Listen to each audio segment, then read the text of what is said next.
இந்த ஐபிஎல்லுக்கே எவ்வளோ செலவழிக்கிறாங்கன்னு பார்ப்பீங்க இந்த சிஎஸ்கே. அதெல்லாம் தவறு இல்லை, பண்ணுங்கன்றான். அவ்வளோ பணக்கார நாடாக தான் நீங்கள் இருக்கீங்க.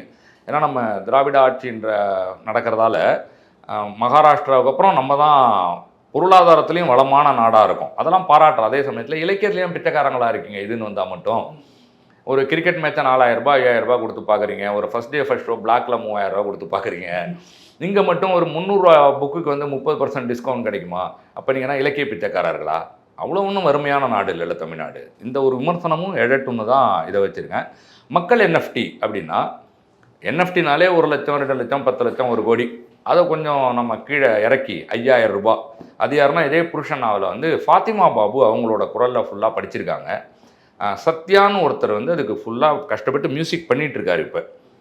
ஸோ ஒரு ஆடியோ புக் ஒரு நல்ல செம்ம குவாலிட்டியில் ஃபஸ்ட் டைம் தமிழில் கொடுப்போம் அப்படின்னு ஒர்க் போயிட்டுருக்கு.